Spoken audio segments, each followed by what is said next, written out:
आज के इस भरोसा सम्मेलन में जो नेतागण उपस्थित है, हमारे केंद्र के एआईसीसी के जनरल सेक्रेटरी श्री शैलजा जी,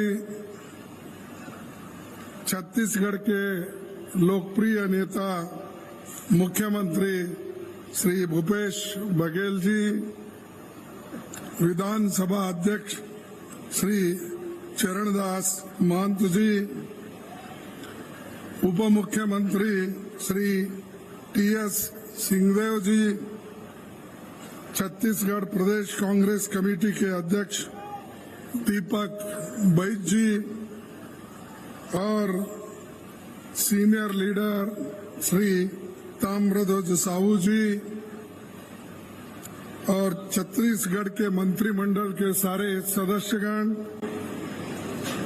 पीसीसी के सभी नेतागण, डीसीसी, ब्लॉक, यूथ, महिला सेवा दल, सभी संगठन के हमारे साथियों, जय जोहार, जय छत्तीसगढ़ मातर। ये छत्तीसगढ़ का जो सम्मेलन, भरोसे का सम्मेलन हो रहा है, जिसमें हमारे सभी नेताओं ने इसमें भाग ली, तो ऐसा सम्मेलन शायद देश के किसी कोने में या किसी भाग में नहीं हुआ। ये पहली बार है कि हर जगह ये भरोसे का सम्मान यहाँ छत्तीसगढ़ में हो रहा है और इसका नेतृत्व भूपेश बघेल जी कर रहे हैं। मेरा एक सजेशन है, जरा सोच के आप देखिए कि भरोसे का सम्मेलन के बजाय भरोसे का अनुष्ठान सम्मेलन अगर कहे तो बहुत बड़ा होगा, क्योंकि सिर्फ भरोसे का सम्मेलन बोले तो सिर्फ भरोसा दिए उसका सम्मेलन, ऐसा अर्थ निकलता है मेरे हिसाब में, क्योंकि मेरी हिंदी जरा कमजोर है ना। लेकिन ये भरोसे का अनुष्ठान सम्मेलन, तो ये अनुष्ठान करके लोगों को पैसे देकर, महिलाओं को मदद करके, विद्यार्थियों को मदद करके, युवाओं को मदद करके, किसानों को मदद करके अनुष्ठान होने के बाद ऐसे सम्मेलन हर जगह हो रहे। तो ये अनुष्ठान सम्मेलन बहुत भारी संख्या में चल रहा है, तो इसीलिए मुझे खुशी है और मेरी अध्यक्षता में कांग्रेस के 85वां महाधिवेशन छत्तीसगढ़ में हुआ। ये मेरे जीवन में भी एक नया इतिहास यहाँ पर आपने स्थापित किया। इस भाजपा सरकार नगर नार स्टील प्लांट का जो प्राइवेटाइजेशन करना चाह रही है, अभी उसका जिक्र भूपेश बघेल जी ने किया। अगर नगर नार स्टील कारखाने जो 2009 में अप्रूव हुआ था, लेकिन मोदी सरकार उसको आगे नहीं बढ़ा रही, क्योंकि ये सब प्राइवेट को देना चाहते हैं मोदी जी। क्योंकि जब प्राइवेट को देंगे तभी उनको कुछ मिलेगा। अगर सरकार करेगी तो गरीबों को मिलेगा। इसीलिए ये जो है स्टील प्लांट, इसको मजबूती के साथ आप लड़ना होगा और इसको बना के आप बताना होगा, क्योंकि इसका फायदा गरीबों के लिए है। करोड़ों रुपए का यहाँ पर व्यवहार होता है और युवकों को नौकरी मिलती है। इसीलिए ये जरूरी है कि पब्लिक सेक्टर या गवर्नमेंट इसको चलाए और मजबूती के साथ अगर इसको चला दिए तो हजारों लोगों को इसमें नौकरी मिलेगी।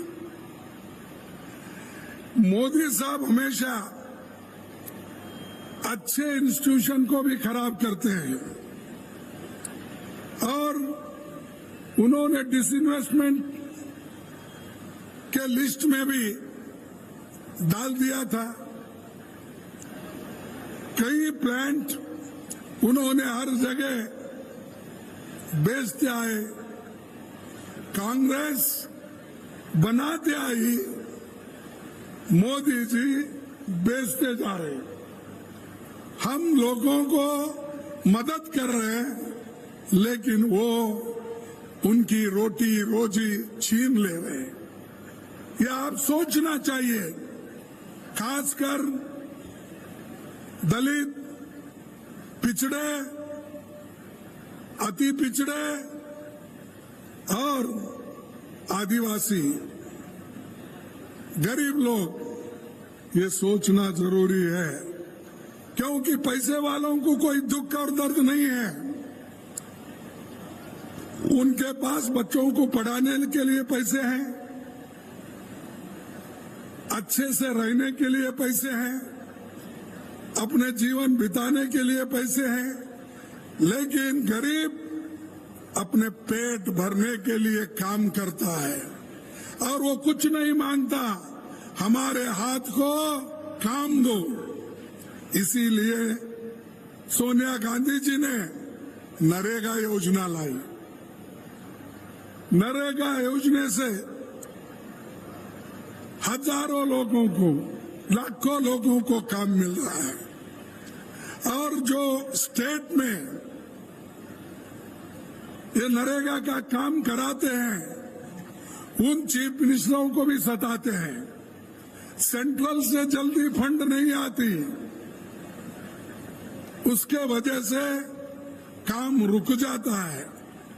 लेकिन यहाँ पर मैं कहूंगा बड़े हिम्मत के साथ कि भूपेश बघेल केंद्र से पैसा आने दो या नहीं आने दो, लेकिन अपना काम कभी उन्होंने रोका नहीं। ये देन है, ये कांग्रेस की देन है और बघेल साहब के मंत्रिमंडल की देन है। सभी ने मिलके इस छत्तीसगढ़ के सरकार को आप चला रहे। इसीलिए मैं आप लोगों को बधाई देता हूं और जो काम केंद्र सरकार करना चाहिए वो काम हमारे कांग्रेस पार्टी की सरकार यहाँ पर चला रही है, कर रही है। मोदी साहब यहाँ पर आए और छत्तीसगढ़ के जंगल, जमीन, पानी, इसके बारे में कुछ नहीं बोलते। उन्होंने यहाँ आए सिर्फ छत्तीसगढ़ के सरकार को गालियां देना और ये कहना, यहां तक मैं भी सुना कि ये सरकार गोबरी बेच के पैसा खा रहे हैं। अरे गोबरी बेच के पैसा अगर खाते तो इतना डेवलपमेंट छत्तीसगढ़ में नहीं होता। गोबरी बेचने वाले, खाने वाले गाय के नाम पे बीजेपी है, कांग्रेस नहीं। कांग्रेस हमेशा लोगों की मदद करती है, लोगों को मजबूत बनाने के लिए गोबरी लेना, कोऑपरेटिव सोसाइटी को देना, दूसरे चीज भी छोटे मोटे जो कॉटेज इंडस्ट्रीज है उनको भी ये सरकार मदद कर रही है। लेकिन मोदी साहब को ये सहन नहीं हो रहा।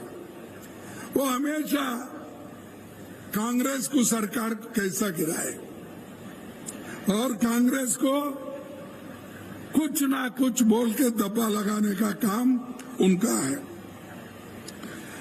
और इस छत्तीसगढ़ में जो डायरेक्ट बेनिफिट 5 सालों में 1,75,000 करोड़ रुपए ट्रांसफर हुआ है और 5 सालों में छत्तीसगढ़ में 40 लाख लोग गरीबी से ऊपर उठे हैं। इतना रहते हुए मोदी जी ये कहते हैं छत्तीसगढ़ में करप्शन है। अरे 15 साल आपने रूल किया, 15 साल में बीजेपी क्या करके दिखाई? जैसा कि धान खरीदने का उन्होंने कहा, जो लिमिट थी उससे भी ज्यादा खरीदने का काम ये छत्तीसगढ़ की सरकार ने की, भूपेश बघेल ने किया। हर चीज केंद्र सरकार जो कहती है उससे भी आगे जाकर छत्तीसगढ़ की सरकार करती है। भाइयों, मैं और एक बात आपके सामने रखना चाहता हूं। पहले तो 27 जिले थे, आज कम से कम 33 जिले हो गए। पहले 150 तहसील थे, आज 233 तहसील हो गए हैं। छत्तीसगढ़ के लोगों की आमदनी 38% बढ़ी और राशन कार्ड भी उसी ढंग से बढ़ता गया। 53 से आज 73 तक हुआ है। तो इसलिए आप सोचिए, जो चीज पिछले गवर्नमेंट ने नहीं की, बीजेपी ने नहीं की, वो काम अगर कांग्रेस के चीफ मिनिस्टर और सरकार करती है, यहाँ पर आकर मोदी साहब उनका प्रशंसा करना चाहिए। वो छोड़कर वो गालियां देने का एक ही सुन, बार बार सबको कुछ ना कुछ बोलते हैं। और यहां तक उन्होंने कहा कि कांग्रेस अपनी पार्टी आउटसोर्सिंग की है।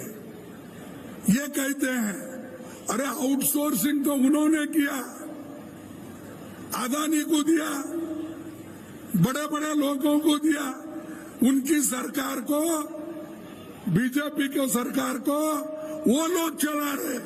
हमारे पास तो लाखों कार्यकर्ता है, सैकड़ों नेता है, हम चलाते हैं कांग्रेस को। हम तुम्हारे जैसे आउटसोर्सिंग नहीं है। इस देश में जो लोकतंत्र है, उस लोकतंत्र के तहत अगर आपको चलना है तो सबको लेके चलना। लेकिन यहां पर तो सिर्फ 2 लोग चलाते हैं सरकार केंद्र की, 2 ही लोग चलाते हैं। एक तो मोदी साहब कहते हैं, दूसरा अमित शाह उसको अनुष्ठान में लाते हैं। 2 ही लोग, दूसरे किसी को पता नहीं क्या होना है क्या नहीं होना है। कभी हमारे चीफ मिनिस्टर्स को बुलाकर आपने चर्चा की, आपको क्या चाहिए, क्या कमी है, लोगों के समस्याएं क्या है, ये कभी उन्होंने नहीं पूछा। और शायद बघेल साहब यहाँ बैठे हैं, सिंहदेव जी बैठे हैं, कभी आपको बुलाकर अपने टेबल पे घंटों से कब बात किया, कोई चर्चा की? तो जिस आदमी के पास डेमोक्रेटिक तरीके से बात करने की एक हिम्मत नहीं होती, वो देश को कैसा संभालेंगे? देश को कैसा संभालेंगे? बड़ी बड़ी बातें तो करते हैं और यहां तक कि अच्छा करने के बजाय चीफ मिनिस्टरों को, सरकारों को धमकी देते हैं। मेरी बात सुनो, अगर नहीं सुनेंगे तो मैं आपके पीछे ईडी लगाऊंगा। मेरी बात सुनो, अगर आप नहीं सुनेंगे इनकम टैक्स लगाऊंगा। इस ढंग से उन्होंने ईडी, इनकम टैक्स, विजिलेंस, सबको, सब पुलिस ऑफिसर इनको इस्तेमाल कर रहे हैं। अरे भाई, देश को ईडी और सीबीआई, इनसे अगर सरकार चलाना है तो फिर आपकी क्या जरूरत है? आपकी जरूरत नहीं। आप घर में बैठिए, बस इतना क्यों घूम रहे हो? फिर हर जगह जा रहे हैं, तेलंगाना जाते हैं, वहां कुछ क्रिटिसाइज करते हैं, छत्तीसगढ़ आते हैं, राजस्थान जाते हैं, मध्य प्रदेश जाते हैं, मेघालय जाते हैं, हर जगह जाते हैं और झूठ बोल के आते हैं। अभी आप ही ने कहा मैं वो इस्तेमाल कर रहा हूं, तो बघेल साहब ने बोला झूठ। मेरे को तो उनका झूठ बातें सुन सुन के बेजार हो गए, क्योंकि मैं उनकी बातें 9 साल से सुन रहा हूं, तो आप 5 साल से सुन रहे हो, तो आपको आधा मालूम है, मेरे को पूरा मालूम है। तो ये जो मोदी करते हैं, हमेशा झूठ बोलते हैं। सिर्फ झूठ ही नहीं, झूठों के सरदार है वो। कोई आदमी, ठीक है भाई, पहले बोले वो कि मैं 2 करोड़ नौकरियां देता हूं, 2 करोड़ नौकरियां मिले आपको, तो हम समझेंगे चलो एक झूठ बोले। दूसरा बोले 15-15 लाख तुमको घर में तुम्हारे जेब में डालूंगा, बोले, मिले, चलो ये भी एक झूठ है समझेंगे। और किसानों का आमदनी 2 गुना करूंगा, हो गया आपका। जो भूपेश ने दिया वही है आपके पास, मोदी का क्या है बोलिए? तो मोदी झूठ बोलते हैं, इसीलिए मैं बोल रहा हूं झूठों के सरदार। एक बार बोले तो ठीक है, चलो भाई कोई गलती में बोले, इसके लिए वो, लेकिन झूठ पे झूठ, हर बात और हर जगह जाते हैं। अरे म्युनिसिपैलिटी कारपोरेशन इलेक्शन नहीं छोड़ रहे, तुमको कहाँ छोड़ेंगे? एमएलए इलेक्शन वहां चले, कर्नाटक में भी आए, हर जगह घूमे, छत्तीसगढ़ हर जगह कोना कोना छप्पा मार रहे, राजस्थान में जा रहे, मध्य प्रदेश में जा रहे, तेलंगाना में जा रहे, तो हर दिल्ली से लेकर गली तक घूम रहे, दिल्ली से लेकर गली तक घूम रहे, लेकिन लोग वोट देने के लिए तैयार नहीं है। लोग कांग्रेस को चाह रहे हैं, कांग्रेस आने दो, ये खुद लोग कह रहे हैं। लेकिन मोदी जी, मैं और एक पूछता हूं, जब आपके नाम से इतने वोट आते हैं पार्लियामेंट में, मैं सब वोट लाता हूं, आप कहते हैं, फिर आपको हर राज्य में घूमने की क्या आवश्यकता है? हर राज्य में आप घूम रहे हो, लेकिन जहां जा रहे हो वहां हार रहे हो। आप भी देखिए, कर्नाटक के कोने कोने में छप्पे वो गए, लेकिन वो हार के आए। हिमाचल में गए, वो हार के आए। अब ये 5 स्टेट का इलेक्शन है, यहां पर भी वो हार पाएंगे, वो हार जाएंगे, ये एक आप लिख लीजिए। फिर भी हर जगह जाते हैं। आज अपोजिशन पार्टी के गवर्नमेंट उनसे भी ज्यादा है। सबसे ज्यादा अपोजिशन पार्टी की सरकारें हर स्टेट में है। अगर आपके पास इतनी जादू की छड़ी थी या है, तो आप वेस्ट बंगाल कैसा हारे, छत्तीसगढ़ कैसा हारे, राजस्थान कैसा हारे, और हमारे तमिलनाडु कैसा हारे। आप देखिए कितने हैं, 12, 15, 16 स्टेट हारे। फिर भी वो बात कहते हैं कि लोग मुझे चाहते हैं, इसीलिए मैं ये करता हूं। अगर लोग चाहते तो इतने राज्यों में तुम नहीं खोते थे। बीजेपी सरकार वहां भी आती थी, लेकिन नहीं, क्योंकि आप हमेशा एक दूसरों की योजनाओं को फेल करना इनका आदत है। तो इसलिए उन्होंने हमेशा बोलते हैं आपकी गारंटी अलग है, कांग्रेस की गारंटी अलग है, लेकिन उनकी गारंटी क्या है? 35 साल उनके रिकॉर्ड बेरोजगारी का है। ज्यादा से ज्यादा लोगों को बेरोजगार रखना, ये उनकी गारंटी है। ज्यादा से ज्यादा जीएसटी बढ़ाना, ये उनकी गारंटी है। हमारी गारंटी क्या है? लोगों को सस्ता अनाज देना, लोगों को पढ़ाना, लोगों को एमएसपी बढ़ाना, ये हमारी गारंटी है। लेकिन उनकी गारंटी लोगों को सताने का, और जो काम एक छत्तीसगढ़ में होता है वो गुजरात में नहीं हुआ। गुजरात मॉडल अगर आप स्वीकार करेंगे तो आप मरेंगे। छत्तीसगढ़ की मॉडल अगर आप स्वीकार करेंगे आप बचेंगे। तो ये आपका काम है।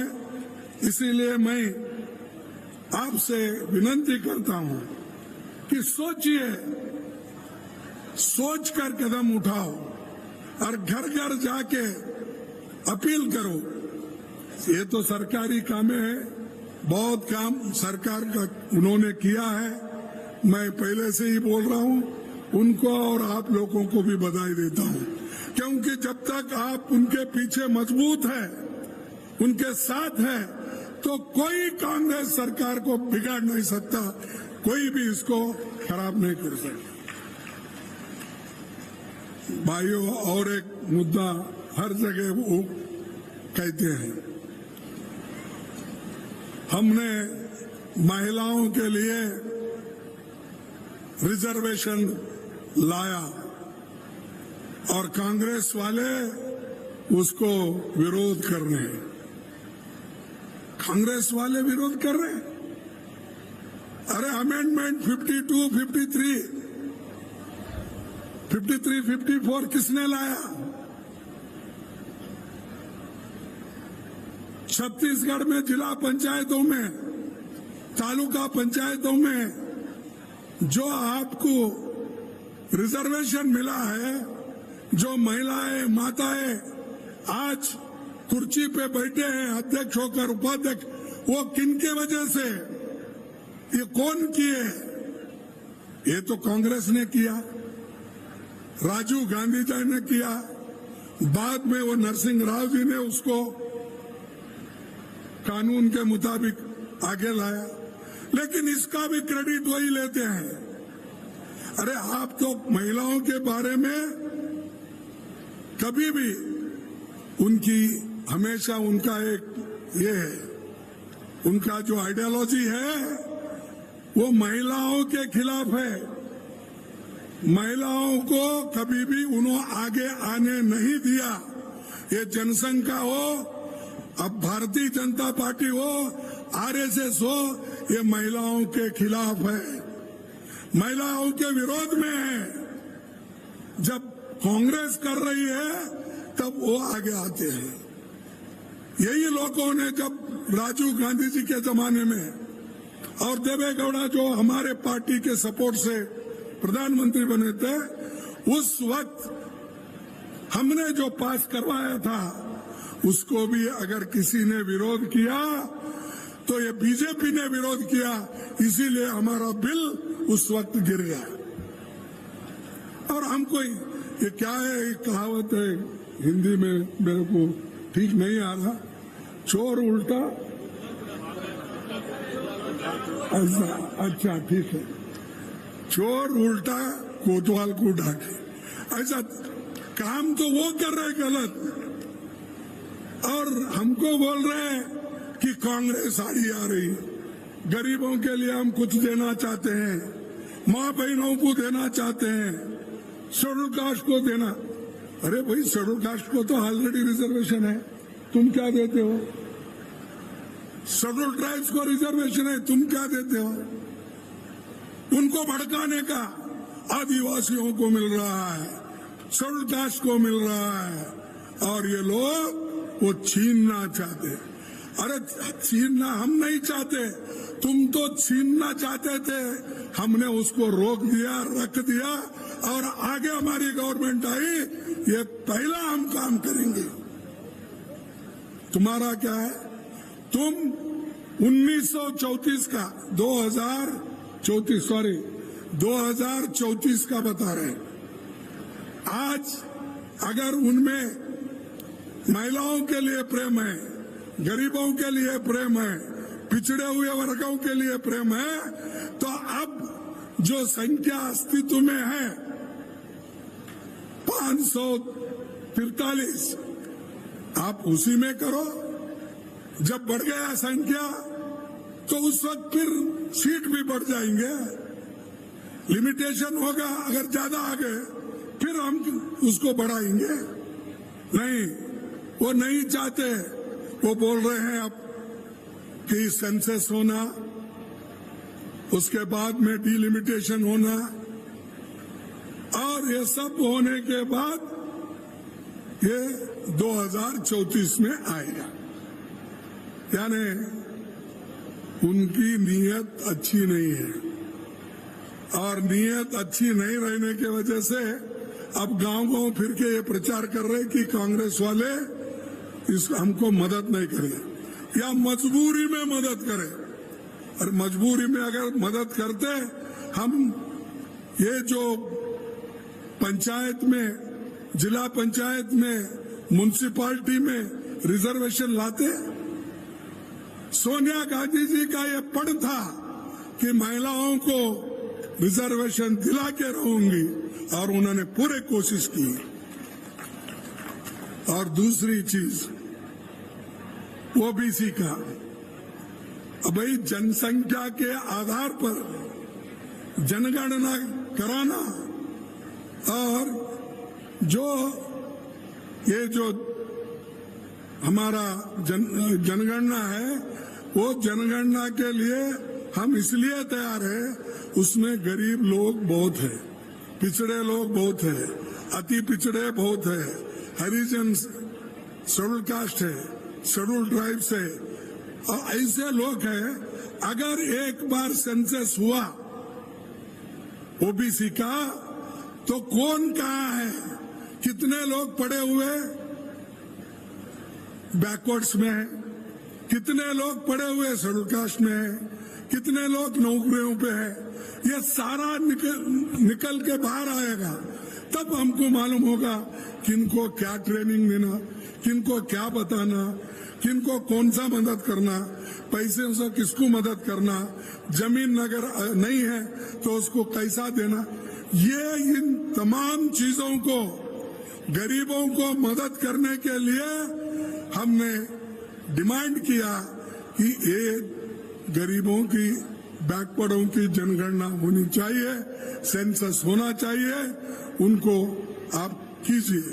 अब कर्नाटक में भी रेडी है, कर्नाटक में भी पहले से ही रेडी है, लेकिन वो बाहर नहीं आया, अब आ जाएगा। बिहार में 2-3 दिन पहले उसको बाहर निकाला गया, उसमें सारी चीजें हैं मालूम। लेकिन मोदी साहब क्या कहते हैं, ये कांग्रेस वाले, ये अपोजिशन वाले देश को तोड़ने के लिए, लोगों में फूट डालने के लिए, महिलाओं में फूट डालने के लिए, महिलाओं के हकूक छीनने के लिए ये कर रहे हैं, ये उनका कहना है। तो ये चीजें जरा आप लोग होशियार हो गए, थोड़ा मोदी साहब जानना चाहिए। अब पहले के जैसा नहीं, 2014 में आए गलती से फिर एक बार 2019 में आए, लेकिन यही खेल आगे नहीं चलने वाला है। हर कम्युनिटी के लोग होशियार हो गए और देश को बचाने वाला तुम एक ही नहीं, आप अकेले ही गुत्ता नहीं लिए। देश को बचाने वाले, देश में एकता रखने वाले हम हैं, हम सभी लोग उसके लिए लड़ते हैं। देश को एकता से रखने के लिए ही इंदिरा गांधी जी ने अपनी जान खोई, राजीव गांधी जी ने अपनी जान खोई, और आज राहुल गांधी पाद यात्रा करते हैं, हर जगह जाते हैं और आज बैकवर्ड के लिए लड़ रहे हैं। और इसके बावजूद भी हम हमारे को टीका कर रहे हैं। अब हमारे 4 मिनिस्टर हैं, मुख्यमंत्री से 4 मुख्यमंत्री हैं। 4 मुख्यमंत्री में आप बताइए हम उनको रिप्रेजेंटेशन ठीक दिए या नहीं। अब छत्तीसगढ़ के मुख्यमंत्री कौन है? बघेल है। बघेल बैकवर्ड है क्या है? तो बैकवर्ड है। कर्नाटक में सिद्धरामैया है और वो एक धनगर कम्युनिटी, शेपर्ड कम्युनिटी से आते हैं, वो भी बैकवर्ड है। राजस्थान में गहलोत जी, वो भी बैकवर्ड है। अरे हमारे पास 4 मुख्यमंत्री है, उसमें 3 बैकवर्ड क्लास के लोग हैं। और आपके पास किसी बैकवर्ड को भी लिए, किसी शेड्यूल कास्ट को भी लिए, तो अंतर इतना दूर रहता है, उसके साथ पाप विचारों, चीफ मिनिस्टर भी बात नहीं करता, कैबिनेट मिनिस्टर से उन्होंने बात नहीं करते। सबका वो पहले हम देखते थे, पहले सब टीवी ये नहीं थे, वो दूरदर्शन देखते थे। वैसा ही आज मोदी साहब उन कैबिनेट मिनिस्टर को, चीफ मिनिस्टर को, अच्छे जितने भी बड़े अधिकारी हैं, उनको दूर से दर्शन देते हैं। इसीलिए वो दूरदर्शन अब वहां गया है। पहले जो आकाशवाणी में इसमें था, वो डिपार्टमेंट में था, अब दूरदर्शन मोदी जी के पास है। सबका दूर से दर्शन देते हैं। नजदीक जाना बड़ा मुश्किल है। कहीं फोटो गिटू के लिए कहीं खींच के जबरदस्ती से लेते हैं, वो बात और है।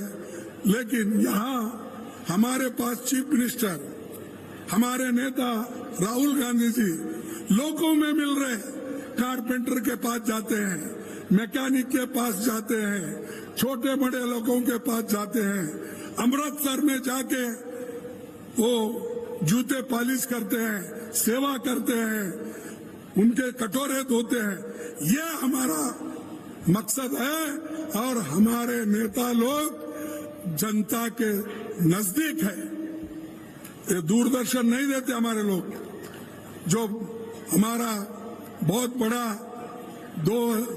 4,500 किलोमीटर का जो ये चला भारत जोड़ो यात्रा, हर एक लोग से मिले, हर एक को गले लगा लिए, हर एक के साथ चले, बूढ़ा हो, नौजवान हो, महिलाएं हो, सबके साथ चले। मोदी जी के पास है वो? देखे कभी छत्तीसगढ़ में आके किसी से मिला ऐसा? अब जब ये नहीं है, जिसके पास कंपैशन नहीं है, करुणा नहीं है, वो आदमी दूसरों के बारे में ठीक नहीं सोचता। इसलिए भाइयों, मैं आप लोगों का ज्यादा वक्त नहीं लेता। मैं यही कहूंगा कि जो काम हमने पहले से करते आए हैं और करते रहेंगे, और ये जो झूठे लोग हैं, झूठों के सरदार जो लोग हैं, इनको जरा दूर रखिए आप, और उसके बारे में आपको सोचना पड़ेगा। मैं आखिरी बात एक बोलता हूं, ये देश में जो सबको वोटिंग का हक मिला, वो पंडित जवाहरलाल नेहरू जी और डॉक्टर अंबेडकर के वजह से मिला, ये याद रखिए। जो अडल्ट फ्रेंचाइज है, जिसकी उम्र उस वक्त 21 थी, आजादी मिलने के बाद सभी 21 वर्ष के पुरुष हो या महिला हो, उन सबको वोटिंग का अधिकार मिला। अमेरिका में आजादी मिलने के कई सालों को बाद महिलाओं को वोटिंग मिला, यूके में मिला, फ्रांस में मिला, कई सालों के बाद। यहाँ जिस दिन संविधान तैयार हुआ, उसी दिन महिलाओं को वोटिंग का अधिकार मिला, दलितों को मिला, पिछड़े को मिला, सबको मिला। मिला या नहीं? क्या उस वक्त मोदी जी पैदा हो गए थे? क्या शाह पैदा हो गए थे? अरे हमने सब कुछ करके दिया। अगर हम इस लोकतंत्र को नहीं बचाते, इस संविधान को अगर हम नहीं बचाते, तो मोदी और शाह जैसे लोग प्रधानमंत्री और गृह मंत्री नहीं बन सकते थे। ये हमारी देन है, हमारा गिफ्ट है। इसीलिए तो शुक्रिया अदा करो। वो सब छोड़ के एक परिवारवाद परिवार में कौन है भाई? क्या गांधी परिवार में 89 के बाद कोई प्राइम मिनिस्टर बना? बोलिए आप, कोई प्राइम मिनिस्टर बने?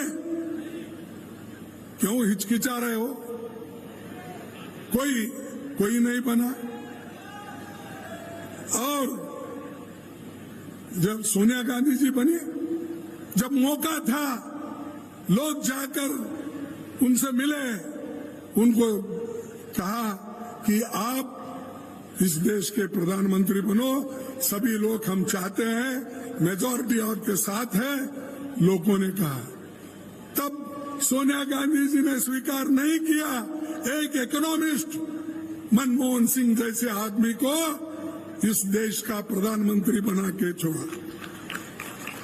अरे ये है हमारे उसूल। तुम्हारे पास तो लड़ रहे कुर्सी के लिए, और मोदी जी छोड़ रहे नहीं कि बाकी के लोग बड़े परेशान हैं।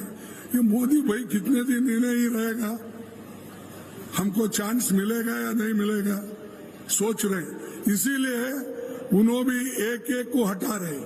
ये मध्य प्रदेश में आप देखे होंगे, सब जो लोग सेंटर में जितने भी मिनिस्टर थे, उनको यहां लाके भर्ती कर रहे, रिक्रूट कर रहे। तो ये जो चीजें हैं उनमें है। हमारे पास कोई नेता कुर्सी के लिए नहीं ये करा, नहीं लड़ा। कुर्सी गरीबों के लिए लड़ा, गरीबों के भलाई के लिए लड़ा, लेकिन आज वो लोग कुर्सी के लिए लड़ रहे और कुर्सी के लिए जो कुछ भी पूछो हमने किया बोलते हैं। अरे तुम जो किया उसका क्रेडिट ले, जो नहीं किया उसका भी आप ही क्रेडिट ले रहे हो। तो मैं इससे ज्यादा कुछ नहीं बोलना चाहता। और आज जो हमारा एक ही आने वाले हमारे असेंबली के चुनाव हो और उसके बाद में पार्लियामेंट के चुनाव हो, उस पार्लियामेंट के चुनाव में और असेंबली के चुनाव में आप लोग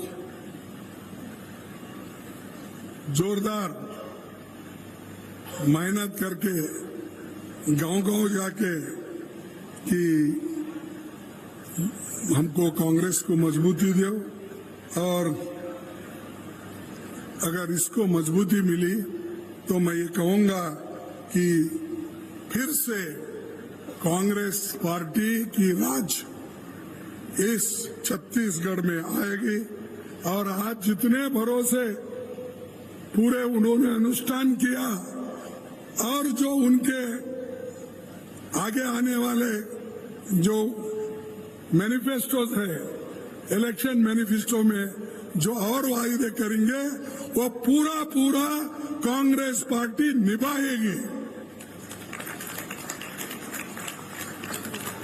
इसीलिए मैं ज्यादा और उचित नहीं समझता कि आपका समय लूं, और एक ही बात मैं कहूंगा कि आपके पास हिम्मत है, आपके पास सब कुछ है, डरो मत।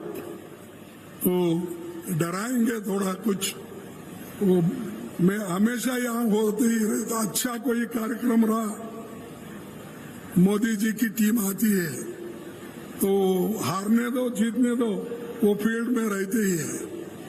क्योंकि जब मेरा यहाँ पर इलेक्शन हुआ, उसके बाद यहाँ पर अधिवेशन हुआ, उस अधिवेशन के दिन ही उन्होंने हमारे कांग्रेस के नेताओं के ऊपर ईडी की धाट डाली, सीबीआई की डाली, लेकिन लोग डर रहे नहीं। उन्होंने डराने की कोशिश कर रहे हैं। जो नियत से हमारे लोग हैं वो डर रहे नहीं। जब नहीं डरते हैं तो उन्होंने कुछ ना कुछ कहते हैं। और मैं एक ही आप सभी लोगों के तरफ से मोदी जी को एक बात विनती करूंगा, कम से कम एक मीटिंग कम करके मणिपुर जाके आप एक मीटिंग बोले। 6 महीने हो गए, दंगे चल रहे हैं, लोगों को मार रहे हैं, महिलाओं को नंगे करके फिरा रहे हैं, गोलियां चला रहे हैं। वहां आप नहीं जा रहे? आपको वो मणिपुर क्या इस देश का हिस्सा नहीं है? वहां इसलिए नहीं जा रहे, इनको आने ही नहीं दे रहे वहां। और यहां फिर रहे कहां? जहां लोग मजबूत है, अच्छी सरकारें चल रही है। ये भूपेश बघेल को कैसा मैं आगे ढकलूं, राजस्थान को कैसा मैं निकाल दूं, हर चीज, अब कर्नाटक को कैसा मैं निकाल दूं।